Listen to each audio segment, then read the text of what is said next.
Ethan Summers had never imagined his peaceful suburban life would be disrupted by a neighborhood feud, especially one involving the Homeowners Association, HOA. He was a software developer, working mostly from home, keeping to himself, mowing his lawn, and generally trying to be a good neighbor. His house in Oak Ridge Estates was perfect for him, quiet, well-kept, and a peaceful retreat after long days of remote work. But everything changed when Maddie, Blake moved in next door and quickly became a member of the HOA board. Maddie, in her mid-40s with sharp, angular features and a cold demeanor, drove a pristine white Lexus SUV, proudly displaying a license plate reading Maddie Time. It didn't take long before she started making her presence felt. The first complaint came when she noticed the small collection of succulents on Ethan's front porch. They weren't approved vegetation according to HOA rules. Although Ethan had no intention of arguing, he complied and moved them to the backyard. He thought that would be the end of it, but Maddie had other plans. Next came complaints about his trash bins, which she insisted remained visible from the street for far too long after pickup. Then there were the nitpicks about the color of his mailbox, his bird feeder, and even the delivery packages left on his porch while he was busy with meetings. Each time Maddie left a note or sent a message, her tone sugary but insistent. "We all have to follow the rules. Then, it's what keeps property values high." Ethan, trying to maintain peace, tolerated the increasing complaints. But when the situation escalated, he began to realize just how far Maddie would go to assert control over his life. It wasn't long before Maddie would do something even more outrageous. The tension between Ethan Summers and Maddie Blake escalated when she moved beyond petty complaints to something far more invasive. It was a rainy Tuesday morning when the situation took a turn for the worse. Ethan had just sat down for an important video call with clients, preparing to finalize a deal that could change everything for his company. He was in the middle of the conversation when a loud, incessant honking broke through the speaker, followed by another, then another. Frustrated, Ethan muted his microphone and excused himself. Grabbing an umbrella, he went outside, wondering who could be making such a racket. When he stepped onto the porch, his eyes locked onto Maddie's immaculate white Lexus SUV, parked under his carport. She sat inside, glaring at him through the windshield, the horn blaring in a chaotic rhythm. "Move your car, Ethan," Maddie called out through the barely cracked window. "I've been sitting here for 20 minutes getting soaked." "It's an emergency." Ethan stood frozen in disbelief, rain falling in sheets around him, his phone still in his hand. "I'm sorry, what?" he asked, incredulous. "This is my carport." Maddie's lips curled into a tight, condescending smile. "The street's flooded and I didn't want to risk my car. I assumed you wouldn't mind if I parked here just for a bit. Move your car into the garage so I can park there instead." The audacity of her request left Ethan speechless. "No, Maddie," he finally said, his voice steady despite the rising anger. "This is my property. I'm in the middle of a call. Please move your car now." Her face tightened, but she didn't relent. "I'll be reporting this to the HOA. There should be emergency provisions for situations like this," she said, her voice dripping with indignation. As she backed out, driving straight through a puddle that soaked his shoes and pants, Ethan stood there boiling with rage. He knew then that this was only the beginning of a war that would test everything he believed in.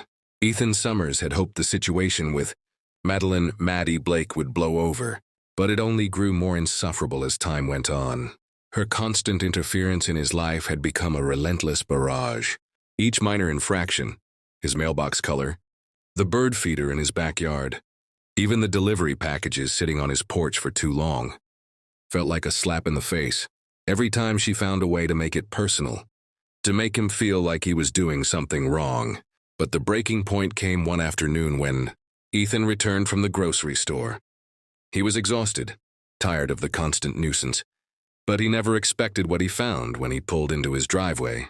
His garage door was wide open and there, sitting perfectly in his space, was Maddie's pristine Lexus SUV. His heart raced as he stared at the sight, the familiar feeling of being violated creeping over him.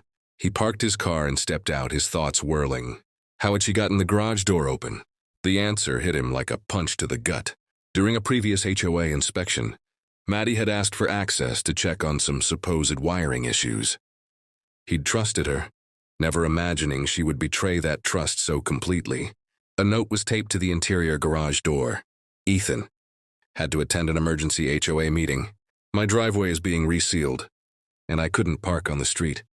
Because of the construction on Maple. Used your garage. Thanks for understanding, Maddie. The audacity left him momentarily speechless. This wasn't just an innocent mistake. It was an invasion. She had used the code he'd given her, which was intended for a one-time use, and she'd parked her car in his garage without even asking. Ethan was seething. His privacy, his space, had been disrespected once again. He immediately changed the code, his pulse quickening with every press of the buttons.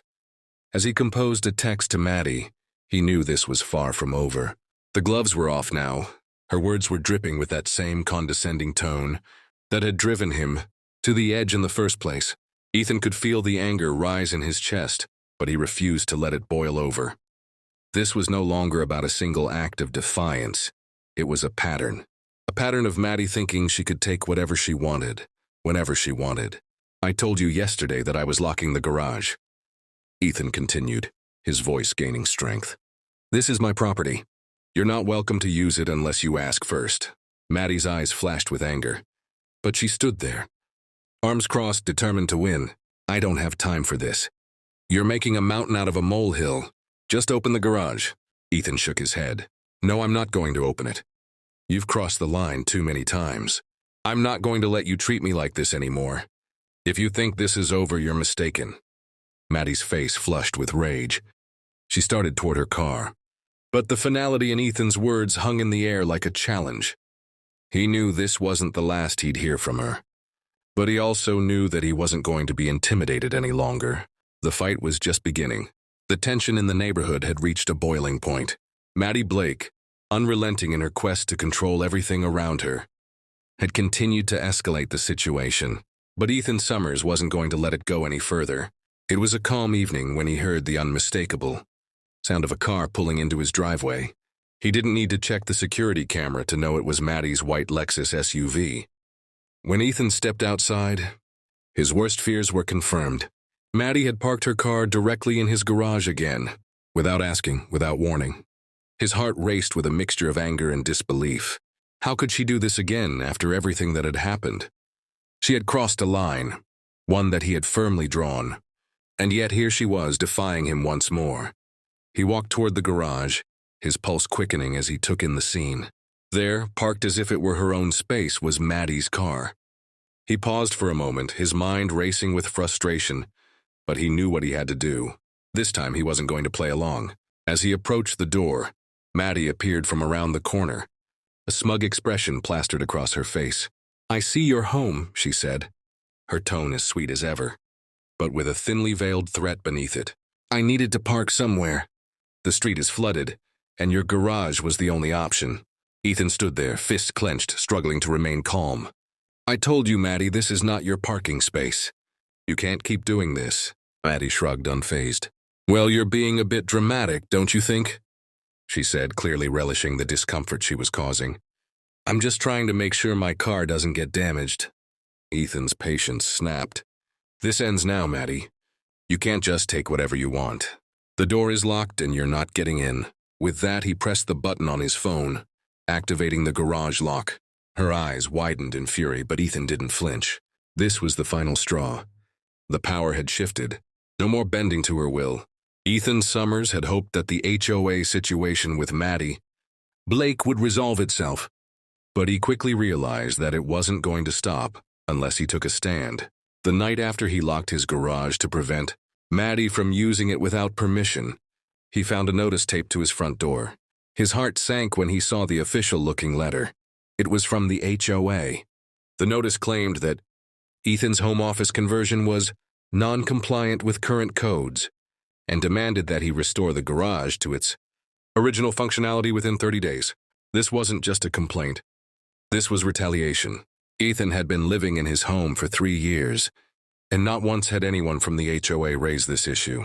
The previous owners had obtained all the necessary permits, and Ethan had followed the rules. This was a direct attack. a way for Maddie to get back at him for blocking her use of the garage. Ethan knew it wasn't a coincidence. He forwarded the letter to his lawyer, Liam Porter, who confirmed what he already suspected. Maddie had used her influence to push this complaint forward, targeting Ethan specifically. Liam reassured him that the HOA had no legal ground to demand the garage be restored, and they drafted a response, citing legal precedents to remind the HOA of its overreach. But Ethan's troubles weren't over. The very next weekend, as he returned from grocery shopping, he was met with an even more brazen act. His garage door was wide open, and there, parked inside once again, was Maddie's Lexus. The door hadn't been opened by Ethan, but somehow Maddie had managed to get access again. His blood boiled. Ethan immediately texted Maddie, "I see you've parked in my garage again without permission. The code has been changed. We need to discuss this breach of privacy." He wasn't going to let her get away with it this time. The gloves were off, and Maddie had underestimated just how far Ethan would go to protect his rights. Ethan Summers had reached a breaking point. It wasn't enough that Maddie Blake had repeatedly violated his privacy by parking in his garage without asking. After locking the garage door and changing the code, he thought the message had been clear. This was his property, and he wouldn't let her trample all over it. But Maddie had underestimated him. The very next morning, he heard the all-too-familiar sound of her car pulling into his driveway. His heart sank as he looked out the window. There she was again, parked right in front of his garage, a smug smile playing on her lips as she looked directly at his house. Ethan stood frozen, fists clenched in disbelief. He couldn't believe she had the nerve to do it again, even after everything that had happened. With his heart pounding, he quickly grabbed his phone and checked the security camera footage. Sure enough, Maddie had memorized the old garage code and used it again. She was now sitting in her Lexus, casually waiting, as if nothing had changed. With a deep breath, Ethan decided he wouldn't let this slide. He rushed outside, his every step fueled by the frustration that had been building for weeks. He approached her car, his jaw set with determination. "Maddie, what do you think you're doing?" Ethan asked, his voice calm but laced with an edge of authority. Maddie rolled down the window, her expression cool but defensive. "I'm parking my car. You know, because the street is flooded and I didn't want to risk it." Ethan's patience snapped.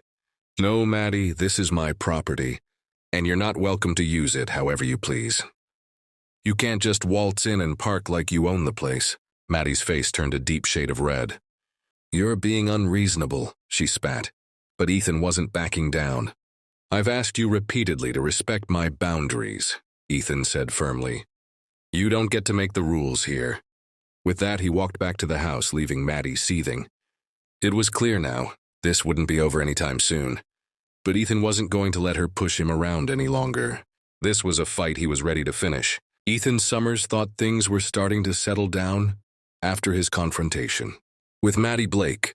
But that night he received a chilling reminder that this battle was far from over. As he walked out to his driveway the next morning, he noticed a car parked directly in front of his garage. It was Maddie's white Lexus, once again blocking his access. His heart raced as he stood there, fists clenched, staring at the car. This was more than just a simple act of defiance. It was a calculated move to antagonize him further. Determined to stop this for good, Ethan pulled out his phone and called the non-emergency police line. He'd had enough. When the officer arrived, Ethan explained the situation, showing the footage from his security cameras. The officer listened carefully, nodding as he reviewed the evidence. After a brief conversation with Maddie, Officer Brian Hayes returned to Ethan's side.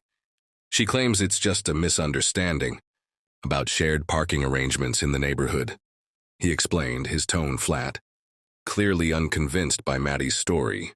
"But I've advised her to move the vehicle immediately and to refrain from parking here. Again, without explicit permission. If this continues, you have every right to have the car towed." Ethan nodded, the weight of the situation finally settling in. As the officer turned to leave, Maddie came storming out of her house, her face red with rage. She glared at Ethan, her voice dripping with venom. "This isn't over," she spat, her words sharp as daggers. "The board will hear about this. You haven't heard the last of me." Ethan stood his ground, his voice calm but resolute. "I'm sure they'll hear all about it. I've got plenty of documentation to back me up. You've overstepped one too many times, Maddie. This ends now." As Maddie drove off, fuming, Ethan felt a sense of triumph wash over him. The situation wasn't over, but it was clear that the power had shifted. He was no longer going to be the one backing down. The HOA meeting had been scheduled with a clear agenda: parking violations and property use restrictions. But for Ethan Summers, this wasn't just about rules, it was about taking a stand. He knew that Maddie, Blake, had orchestrated this meeting in a last-ditch effort to use the HOA to retaliate against him. But Ethan wasn't going to sit quietly while she tried to twist the narrative. He arrived at the meeting with his lawyer, Liam Porter, in tow, fully prepared to defend himself and expose Maddie's tactics. As he entered the room, Maddie's eyes locked onto his, a flash of anger crossing her face. But Ethan didn't flinch. He was no longer intimidated by her presence. The other board members, including Victor Davis and Hannah Cole, were already seated, and there was an air of tension in the room.